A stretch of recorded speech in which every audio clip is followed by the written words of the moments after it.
আসসালামু আলাইকুম বন্ধুরা, কেমন আছেন? ওয়ার্ল্ড নলেজ চ্যানেল থেকে আপনাদেরকে সুস্বাগতম। আজকে একটি বিরাট খবর নিয়ে আসছি। ইন্ডিয়ান চ্যানেল থেকে বলা হয়েছে যে বাংলাদেশ নাকি ইসলামিক নেটোতে যোগদানের জন্য আমন্ত্রণ পেয়েছে এবং বাংলাদেশ নাকি এই ইসলামিক নেটোতে অংশগ্রহণ করার জন্য বিশেষভাবে আগ্রহী। চলুন আমরা প্রথমে এই ইন্ডিয়ান নিউজ চ্যানেলটির খবরটি আগে দেখে নিয়ে আসি, তারপরে এই চ্যানেলের খবর নিয়ে আমরা আপনাদের সাথে বিস্তারিত আলোচনা করব, রিয়াকশন দিব। চলুন বন্ধুরা, আমরা আগে ইন্ডিয়ান মিডিয়ায় প্রচারিত যেই খবরটি ছিল সেটা দেখে আসি, তারপর হচ্ছে এই খবরের উপরে ভিত্তি করে আলোচনা হবে এই রিয়াকশন ভিডিওতে। সাথেই থাকুন আমার।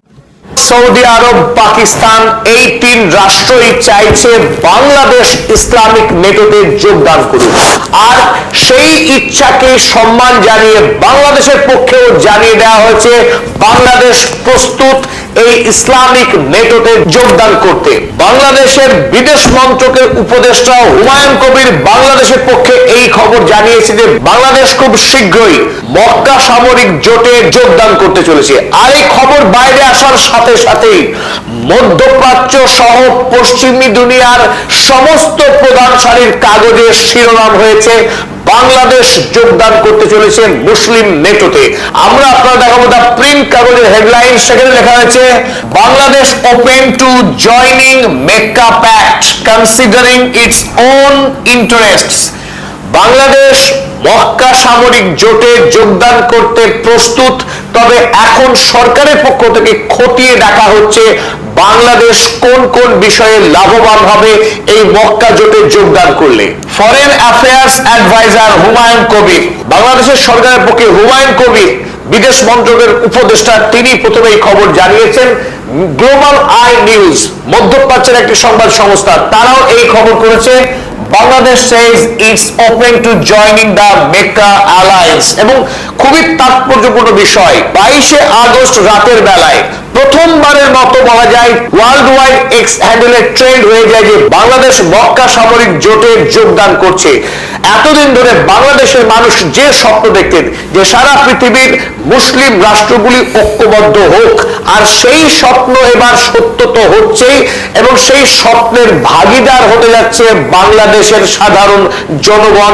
এটা অত্যন্ত বড় পাওয়া। পাশাপাশি বাংলাদেশের নতুন প্রধানমন্ত্রী তারেক রহমান, তিনিও ভাগ্যবান, কারণ তার হাত ধরে যদি বাংলাদেশ এই মক্কা সামরিক জোটে যোগদান করে, দেশের মাটিতে তারেক রহমানের গ্রহণযোগ্যতা অনেকখানি বৃদ্ধি পাবে। তিনি পলিটিক্যাল মাইলেজ পেতে চলেছেন, কারণ তিনি এমন এক সন্ধিক্ষণে বাংলাদেশের প্রধানমন্ত্রী হয়েছেন যে সময়ে মধ্যপ্রাচ্যের মুসলিম রাষ্ট্রগুলো ক্রমশ নিজেদের মধ্যে বাণিজ্যিক সামরিক বোঝাপড়া গড়ে তুলছে, আর বাংলাদেশ সংখ্যাগরিষ্ঠ মুসলিম দেশ হিসেবে এই জোটের ডিভিডেন্ড পেতে চলেছে। বাংলাদেশের মানুষ যেখানে সারা পৃথিবীতে নানান পেশায় যুক্ত, আর বাংলাদেশ যখন রাষ্ট্র হিসেবে রেমিটেন্সের টাকার উপরে দারুণভাবে নির্ভরশীল, বাংলাদেশের সাধারণ শ্রমিক যারা এতদিন মধ্যপ্রাচ্যে কাজ করতেন তারা যোগ্য সম্মান পাননি, অনেক ক্ষেত্রে তারা বঞ্চিত হয়েছেন এবং ধিক্কৃত হয়েছেন। সেই ইতিহাস মনে হয় এখন অতীত হতে যাচ্ছে। যদি আগামী দিনে বাংলাদেশ সম্মানের সঙ্গে মক্কা সামরিক জোটের অংশীদারিত্ব করে, তাহলে সৌদি আরবকেও মধ্যপ্রাচ্যের অন্যান্য দেশে বাংলাদেশের যারা নাগরিক তাদের সম্মান অনেকখানি বৃদ্ধি পাবে বলে আমাদের দৃঢ় বিশ্বাস। এবং ইতিমধ্যেই খবরে প্রকাশ, সৌদি আরবের যুবরাজ মোহাম্মদ বিন সালমান তিনি সরাসরি বাংলাদেশে সৌদি আরবের রাষ্ট্রদূতের মারফত বাংলাদেশের প্রধানমন্ত্রী তারেক রহমানকে সৌদি আরবের রাষ্ট্রীয় সফরের জন্য আমন্ত্রণ জানিয়েছেন। সেই আমন্ত্রণ তারেক রহমান গ্রহণ করেছেন এবং খুব শীঘ্রই অল্প সময়ের মধ্যেই বাংলাদেশের প্রধানমন্ত্রী সৌদি আরবে রাষ্ট্রীয় সফর করবেন, এবং সম্ভাবনা খুব প্রবল ওই রাষ্ট্রীয় সফর চলাকালীনই মক্কা শহরে বসেই তারেক রহমান, মোহাম্মদ বিন সালমান এবং অন্যান্য দেশের অর্থাৎ তুরস্ক এবং পাকিস্তানের কোন দূতের উপস্থিতিতে তিনি এই চুক্তিতে স্বাক্ষর করবেন বলেই অনুমান করা হচ্ছে। বন্ধুরা, আমরা নিউজ চ্যানেলের খবরটি শুনলাম, ইন্ডিয়ান নিউজ চ্যানেল যেহেতু এই খবরটি দিয়েছে, সত্য হতে পারে আবার মিথ্যাও হতে পারে। তবে যদি সত্য হয় তবে এটা বাংলাদেশের জন্য একটা সৌভাগ্যের বিষয়, কারণ এই চুক্তিতে অংশগ্রহণ করলে বাংলাদেশের অনেক সুবিধা রয়েছে। তবে প্রতিটা চুক্তিরই একটি পজিটিভ এবং নেগেটিভ সাইড থাকে, ভালো মন্দ দুইটাই থাকে। তবে ভালো দিকটা হলো এই চুক্তিতে অংশগ্রহণ করলে বাংলাদেশের উপর অন্য কোনো দেশের কিংবা বিশেষ করে ভারতের আধিপত্যবাদ একেবারে নির্মূল হয়ে যাবে। আগামী 100 বছরেও ভারত বাংলাদেশের উপর তাদের আধিপত্যবাদ বিস্তার করতে পারবে না, এটা নিশ্চিত। বাংলাদেশের উপর তারা যাই কিছু করুক 100 বার চিন্তা করে তারপরে করতে হবে, তা না হলে তাদের মধ্যে ভয়ভীতি সবসময় একটা কাজ করবে। আর মন্দ দিকটা হলো ভারত একটি বিস্ফোরা জাতি, তেমনি পাকিস্তানও একটি মাথা গরম জাতি। পাকিস্তান এবং ভারত যদি কোনো কারণে ভারতের উস্কানিমূলক আচরণে পাকিস্তান মাথা গরম করে যদি ভারতে আক্রমণ করে বসে, কারণ পাকিস্তান এমনিতেই ভারতের উপর বিভিন্নভাবে আক্রমণের জন্য উদ্গ্রীব হয়ে থাকে, তারপরে যদি পিছনে সৌদি আরব, তুরস্ক, পাকিস্তান নিজে এবং বাংলাদেশ সহ যদি থাকে, তাহলে তারা আরও বেশি সাহসী হয়ে যাবে। যদি কোনো কারণে পাকিস্তান ভারতের উপর আক্রমণ করে বসে এই মক্কা চুক্তি অনুযায়ী, তখন সৌদি আরব, তুরস্ক পাশাপাশি বাংলাদেশকেও এই যুদ্ধের মাঠে নামতে হতে পারে।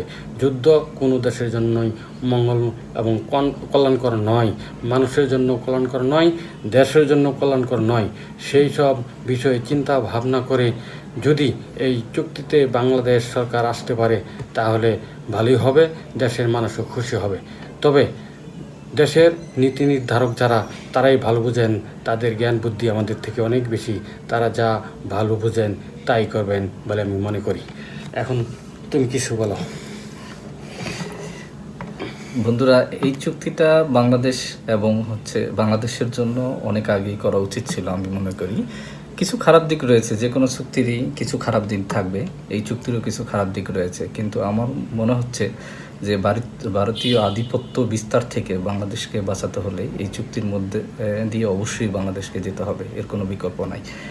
তবে বাংলাদেশের যারা নীতি নির্ধারক রয়েছে, তারা এই চুক্তির বিষয়ে গভীরভাবে বিচার বিশ্লেষণ করবে যে বাংলাদেশ একটা ছোট্ট রাষ্ট্র, বাংলাদেশ অর্থনৈতিক দিক থেকেও খুব শক্তিশালী নয়। তবে ভারত পাকিস্তান যেহেতু চিরশত্রু দেশ, আমরা বাঙালি জাতি হচ্ছে ছোট, এবং দুইটা দেশই হচ্ছে পারমাণবিক শক্তিধর দেশ। সেক্ষেত্রে ভারত এবং পাকিস্তান যদি কখনো যুদ্ধ লাগে, মক্কা চুক্তির অনুযায়ী বাংলাদেশকে ওই যুদ্ধ জড়াতে হবে। খারাপ দিক রয়েছে অবশ্যই, তবে ভালো দিকও রয়েছে। বাংলাদেশের অর্থনীতি এবং অন্যান্য দিক বিশ্লেষণ করে বাংলাদেশ ভারতীয় আধিপত্য থেকে দূরে রাখার জন্য এবং ভারতীয় প্রভাবমুক্ত থাকার জন্য এই চুক্তিতে যাওয়া উচিত বলে আমি মনে করি।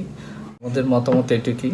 যারা এই ভিডিওতে দেখতেছেন তারা কমেন্ট করুন এবং আমাদের চ্যানেলটি সাবস্ক্রাইব করুন, ফলো করুন, আমাদেরকে অনুপ্রাণিত করুন। এরপর নেক্সট কোনো টপিকস নিয়ে আমরা রিঅ্যাকশন ভিডিওতে আবারও উপস্থিত হব। ধন্যবাদ, আজকে এটুকুই। আবার কোনো ভিডিও নিয়ে আবার আপনাদের সামনে উপস্থিত হব। ঠিক আছে স্যার।